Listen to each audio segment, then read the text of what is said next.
Hello and welcome to the GZERO World Podcast. This is where you can find extended versions of my conversations on public television. I'm Ian Bremmer, and today I'm asking a surreal question. Is the United States really about to invade Venezuela? It increasingly looks that way.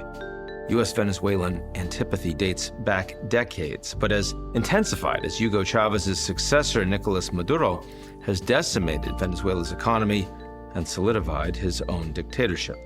And now the Trump administration has ratcheted up the stakes from diplomatic condemnation to military escalation. And suffice to say, President Trump has sent mixed signals about his intentions. He's deployed America's most advanced U.S. aircraft carrier to the region, and he's reportedly receiving near daily briefings with military options ranging from strikes on government facilities to special operations raids. He has said that Venezuelan President Maduro's days are numbered, but also that Maduro, quote, wants to talk. He may end up doing nothing at all. Maduro, for his part, has called for peace, going so far as to butcher the lines of a famous John Lennon song a cappella. Alfred Nazaret, ¿cómo era la canción de John Lennon? Imagine us people. Joining me to try to make sense of all this, except for that last part, is a man who has served two very different administrations as U.S. ambassador to Venezuela under both President Trump and President Biden, James Story. Let's get to it.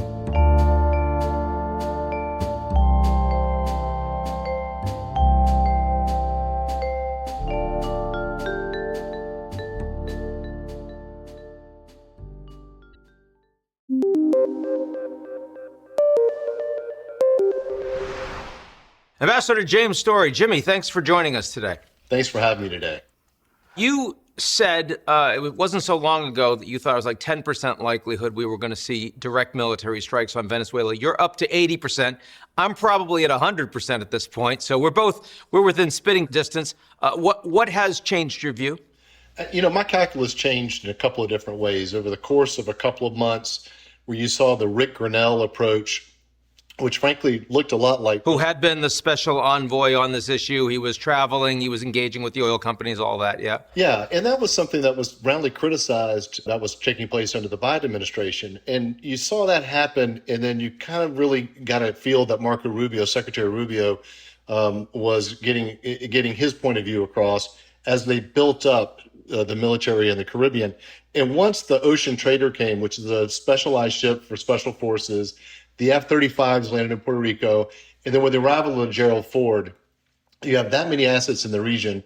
You're either going to use them, or there's going to be a net negative if you don't use them.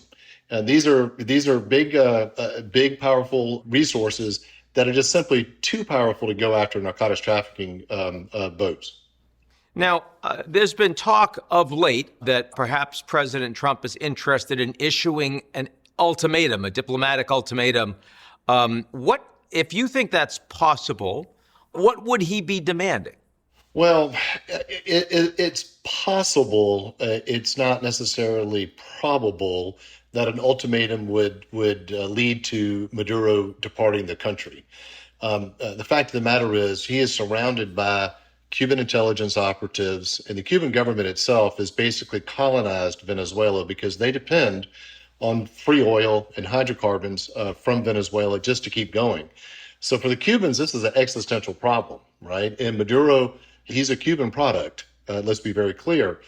So for them, they're going to ensure that he doesn't get weak in the knees and leaves just because there happens to be 10% of the U.S. Navy off his doorstep.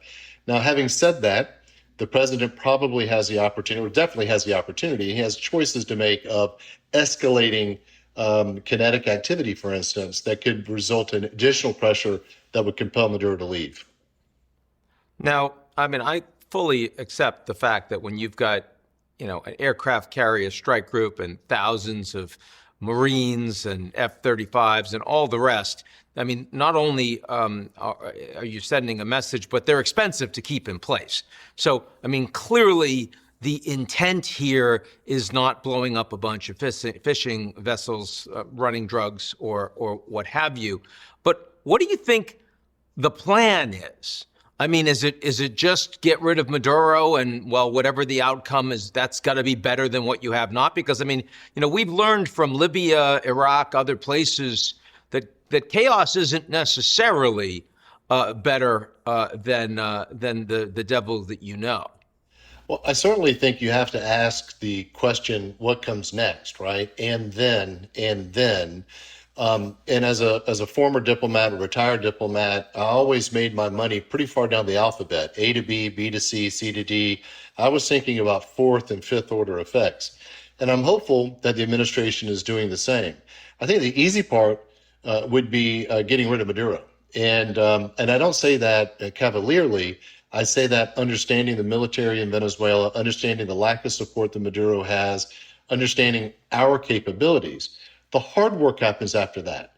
For 25 years, the institutions in that country have been systematically destroyed. And, how do you trust any part of a government whose sole purpose was keeping a criminal organization functioning? So let's say that Maria Corina Machado has an interim government. Can she even trust the tax collector at the local level, at the post office, the person that gives out passports?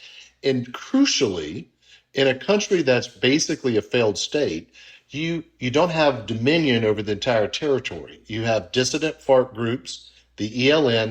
These are both Marxist revolutionary groups from Colombia living inside of Venezuela now, in addition to Hezbollah, the Tren de Aragua, and the Cartel de los Soles. So you have all these illegal criminal groups. You're going to need the military to help you secure a peace while you rebuild institutions, faith in government, and have a free and fair election. And that is the same military that has been, basically keeping Maduro in power, that has been, being used for repression at the dictator's behest. Well, you raise an interesting point. Like we've seen this before in Libya or Iraq or Haiti or what have you. And let's take a lesson from Iraq. De-Baathification was a disaster. And in the case of Panama, they disbanded the military but quickly built a new civilian-led national defense, homeland defense force rather than the military. There are plenty of good people within the government, even this government, as terrible as it is in Venezuela, who either lived by the lead or silver, plomo or plata, what Pablo Escobar used to say. If you're with me, you get enriched. If you're against me, I'll kill you. They're either living through that or they join the military out of a sense of greater duty. They may not themselves be enriching themselves. The generals involved in crimes against humanity, the kidnapping of American citizens, narcotics trafficking, human rights abuses, murder, they probably can't be rehabilitated. But aren't there some others that potentially can help revitalize, reform, revamp, and fix this institution that is necessary in a country that large? I hope so. And who's making that decision? I mean, is that some American commandant that's on the ground? Is it like, Jerry Bremmer's, sort of second cousin? Again, he was the guy that was imposed on Iraq, didn't exactly work. I mean, essentially, if the Americans take out Maduro, are the Americans necessarily leading what a regime change policy is going to be in Venezuela? Not a small country. Well, Secretary Colin Powell has said it pretty well. The Pottery Barn, if you break it, you fix it. All right? Yeah. So, the question becomes then one of, at what level would the U.S. be willing to engage? I'm not part of those conversations, obviously. I'm calling in from Charleston, South Carolina, here in my hometown. But if they're having those conversations, certainly with Maria Corina Machado and her group, she has representatives in Washington. For me, crucially, what does the first 24 hours look like? Then the first week, we're getting micro focused here. And then over the course of how long before you can have either Edmundo Gonzalez is going to be sworn in because he won the last election in July, or they're going to have to revamp the entire system and have a new set of elections. And a lot of this is going to depend, obviously, on the Venezuelan people in the transition. We put out a framework for a democratic transition in March of 2020, laying out kind of what something could look like potentially. And we worked that pretty directly with the leadership in the interim government and interim President Juan Guaido at that time. I am hopeful that the same conversations are happening right now with Maria Corina Machado and Edmundo Gonzalez. Do you believe that there is broad popular support for not Maduro's removal? Again, we know what the people we know what the people want, but do you think there would be broad popular support for a United States-led policy of regime change, military? I think that the majority of people in Venezuela are so desperate for change because they've tried everything. They've negotiated, they've protested, they've won elections, and yet nothing has changed.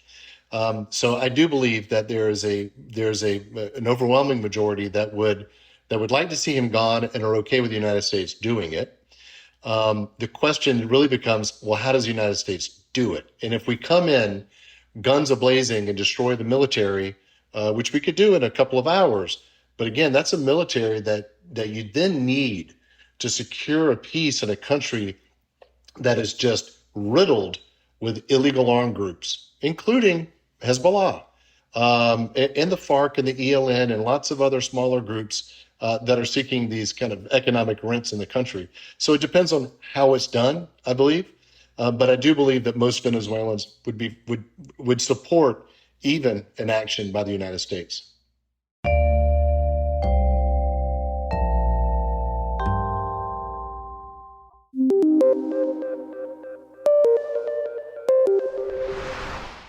Why do you think the Rick Grenell approach failed? I mean, he's in perfectly good stead with President Trump still. And he had made a bunch of trips. He really did seem to want to find a way to work with this administration and get the Chinese out, get the American energy companies doing more. It's not like the U.S. doesn't credibly have a fist in its glove, especially under the Trump administration. What do you think? And it's not like Venezuela has changed its behavior that much. In other words, when Trump first came in this time around, he knew what he was dealing with. What changed? Oh, that's a fascinating question, right? I mean, I'll tell you, there was a point in time when I was the most handsome, most intelligent, most reasonable gringo on the planet, and I was the interlocutor of choice for the regime until I recognized the games they were playing, and obviously I started calling them out on it. I had the history because I had the job for so long. But many of the things that Rick Grenell did were things that we did because I was also part of the Biden administration as ambassador. For instance, Chevron never stopped pumping oil, ever. And they got a license to actually sell that oil under President Biden. And when they did that, Maduro found out how much he was being ripped off by Tarek El-Assami, the head of the oil industry and former vice president, and that guy got disappeared, right? So that was roundly criticized. Negotiating with the regime, roundly criticized. Even when I went back into Venezuela to secure the release of American hostages, I was criticized. Rick Grenell went in to get out American hostages. They just reloaded the hostages they had, got a Chevron license, and went a step further by allowing designated airline Conviasa to fly to the United States to pick up migrants. My guess here, and I'm speculating, of course, is that there was something else Maduro was supposed to do, and he yet again failed to do it. And that led to Secretary Rubio's approach of the guy's only going to listen to brute force. And let's remember. And that's something else. That something else is about democratic transition. That something else is about bringing the cartels more under heel. What is it? It's a great question. I would just be speculating. I would completely be speculating what that something else is. It could be something on migration. It could be a more muscular approach to getting the Venezuelans back. Well, and indeed, I mean, Stephen Miller has been saying, I mean, he was initially one of the people that was more skeptical of the attack and was saying, hey, like, we're actually working with these guys on getting migrants back, illegal migrants back. Do you really want to blow them up? He's clearly been convinced that this is the right strategy, but that was interesting. Right. And one of the points I think here we got to remember, how many failed negotiations have there been? The Vatican's been involved. The Norwegians have been involved. The Bajans and Barbados have been involved. We were involved. At some point, losing the football, I mean, Charlie Brown figures out that he's not going to get that field goal, right? And now we're hearing yet again, just recently from Maduro saying, just peace, not war. I want dialogue. Well, dialogue to him is monologue to any other human. What he really wants is just to tell us how it's going to be. And how it's going to be is he's going to remain in power until the day he goes to meet his maker.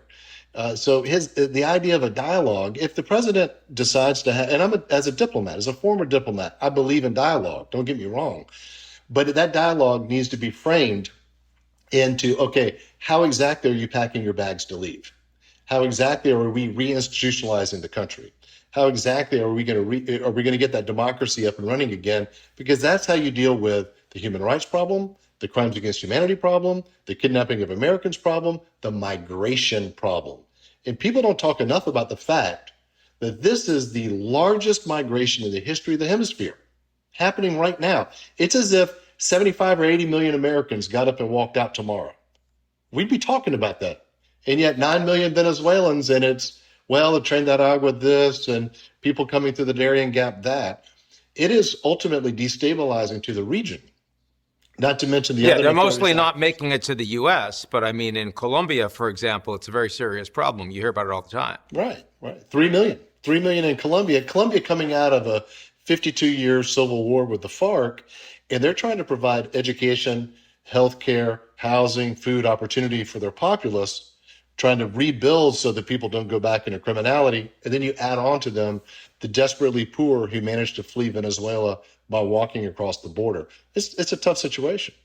When you bring up the refugees in Colombia and Brazil, you have to also, even Chile, you have to recognize that the governments of those countries have not supported the United States approach to Venezuela explicitly. So even though they need the help and it's an issue, the politics haven't aligned with it. Now, related to that, I do want to, I mean, how do you respond to the charges both from governments in the region, even Mexico, otherwise a quite close friend and partner of the United States, not to mention the international community, that what this amounts to so far are extrajudicial executions of people that have not been certainly convicted in any court of law, have not faced rule of law. The United Kingdom, even, again, one of America's top allies, good relationship with Trump and Starmer together, and yet has suspended some intelligence cooperation because they claim what the U.S. is doing is illegal. How do you respond to that? Well, I've got a few different responses here. Let me start by saying that Congress has a role to play in the authorized use of military force. So I think this is a question for Congress to take up, and certainly a good senator from Kentucky, who's a Republican, has even raised this issue. The other thing I'd say is I've been warning about the fact that transnational criminal organizations, or transnational meaning that they don't respect borders, how we go after those organizations is that we work in cooperation across borders transnationally. And at the Joint Interagency Task Force South in Key West, we have 20 liaison officers that do this work. Because while going after a drug load is important, and I believe we should be judicializing these cases, taking down that case and working the case to find out who's got an apartment building in Brickell in Miami and who's also building something in Medellin. I want to go after the money. I want to go after the organizations, right? So I think that we normally get more intel than we give in the region. And this is a case where these criminal organizations will change their methodologies, right? And we will look like we have gotten some success when now we're going to be blind because we're no longer going to have regional support in the intelligence to figure out how the drugs are now going north. So I think that's something we have to take a look at and we have to be very careful about. And that's something I'm very concerned that we're losing that intelligence about what's really happening in the region. We haven't talked much so far. You've brought her up, of course, about Maria Machado, who has been the leader of the opposition, who has won the Nobel Peace Prize, who has been pretty outspoken in her support for President Trump. But of course, there's always the danger that as the United States is involved in direct military activity, there's going to be backlash against the U.S. What does she have to do? Has she been playing her cards well so far? And how do you think she needs to behave if you and I are right and military intervention is indeed imminent and forthcoming? I mean, what I can say is, and I know Maria Corina Machado well.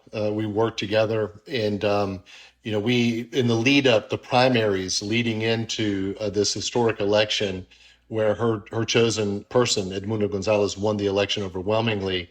We were very much aligned on working through democratic means, and I think one of the things that I would suggest, and I've made this suggestion publicly in the past, is if the theory of change here that the administration has is that somebody close to Maduro will either extradite him to the United States, exile him to another country, or send him to meet his maker, all right? That person needs to understand that the future for them is better than the present, meaning that I would want to know that Maria Corina Machado and the opposition, when they come into power, have a plan that would include me not going to jail, as an example. And that's something I haven't seen publicly. I think I would be very, very public in my plans on how we're going to put together a government for all Venezuelans in the future. And listen, there's going to be room for Chileans. So a broad amnesty needs to be part of early statements if anything happens. Well, there needs to at least be a plan on on how they intend to go about governing. And I think amnesty may or may not be part of it. I wouldn't necessarily say a broad amnesty. There's some people who probably cannot be rehabilitated, crimes against humanity and murder and these types of things. But there needs to be a plan in place that says when we change, not everybody is going to be out. And I think that's important.